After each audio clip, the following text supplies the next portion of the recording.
हमारे बलजीत पूरन जी माननीय उप मुख्यमंत्री जी का बुक्का लेकर स्वागत करेंगे। यहाँ पहुंचने पर बलजीत पूरन जी स्थान ग्रहण करने सभी छात्रों से अनुरोध है कि अपना अपना स्थान ग्रहण करने। जो गेट के अंदर खड़े हैं सामने, ये राइट साइड के अंदर जो खड़े हैं इनसे भी अनुरोध है कि कृपया अपना स्थान ग्रहण करने। जितने भी खड़े हैं ये सामने में नजर आ रहा है।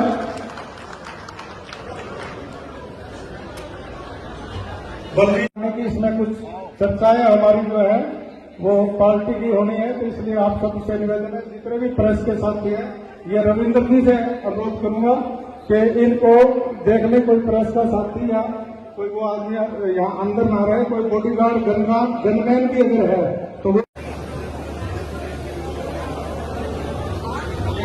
इसके ऊपर भी जो खड़े हैं आप भी तो चर्चा कर सकते हैं।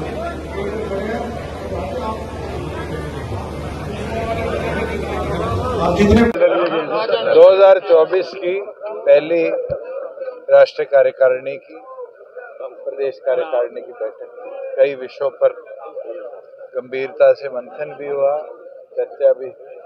एक तो डॉक्टर अजय सिंह चौटाला जी का आभार प्रकट किया है कि हरियाणा सरकार के मार्फत जो हमारे घोषणा पत्र का एक बहुत बड़ा हिस्सा था, संत शिरोमणि रविदास जी का जो मंदिर का निर्माण इस बजट में रखा गया, उसके खिलाफ धन्यवाद प्रस्ताव पार्टी की ओर से भी हरियाणा सरकार को भेजने का आप काम करें। वही धन्यवाद प्रस्ताव केंद्र सरकार का किया है, जो भारत रत्न में 5 हमारे ऐसे महानुभाव जिनने देश सेवा में अपना समर्पण किया, जो पिछले दिनों में दिए गए हैं। और उसके साथ ये मांग भी हम लिखित में भेजेंगे कि स्वर्गीय काशीराम जी को और स्वर्गीय चौधरी देवीलाल जी को भविष्य के अंदर भारत सरकार भारत रत्न से सम्मानित करने का काम करे।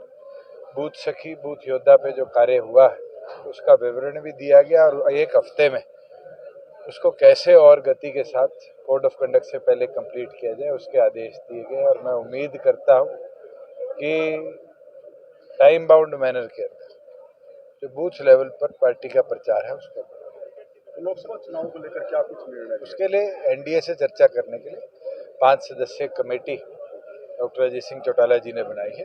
वो 7 दिन के अंदर चर्चा कर अपनी रिपोर्ट पीएसी को देगी। बैठक के बाद पीएसी अंतिम निर्णय।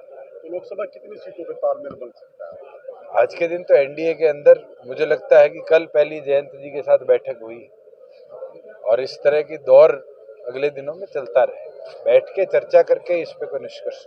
सर, कल बीजेपी इंटरनल इशू है, मुझे लगता है वो बेहतर विवरण दे पाए। कल जो बरसात हुई है, ओलावृष्टि हुई है, काफी नुकसान। कल रात को ही हरियाणा सरकार ने 15 मार्च तक गिरदावरी जो चल रही थी उसकी सीमा को बढ़ाने का काम किया है, ये देखते हुए कि कल रात तक ओलावृष्टि अलग अलग जिलों के अंदर हुई।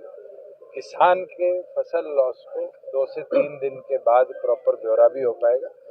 और क्षतिपूर्ति पोर्टल को भी हम खोलने का काम कर रहे हैं। जिस किसान को भी खेत में क्षति हुई है वो क्षतिपूर्ति के माध्यम से अपनी क्षति का ब्यौरा सरकार को दे। किसान बैठे हुए हैं सर लगातार, और आज पंजाब सरकार हरियाणा की तर्ज पे 14 फसलों का एमएसपी दे दे, मैं कहता हूँ शाम को खत्म हो जाएगी। उनकी मांग तो एमएसपी की है, हरियाणा दे पा रहा है, पंजाब नहीं दे रही है, तो फेलियर पंजाब गवर्नमेंट का है। पर हेमलता जी बार बार बयान दे रही है कि जेजेपी को बाहर कर। 4.5 साल हो गए, कोई नया बयान दिया है उनके परिवार ने? ले आओ कोई नई चीज।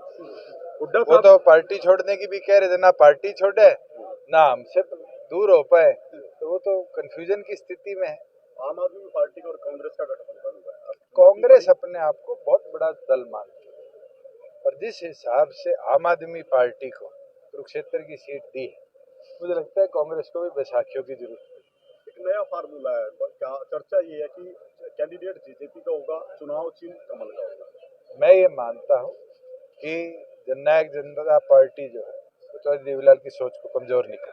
सर, एक हुड्डा ने एक बयान दिया, अभी प्रेस कॉन्फ्रेंस की है कि जेजेपी और भारतीय जनता पार्टी समझौता को लेकर एक नया समझौता करने जा रही है।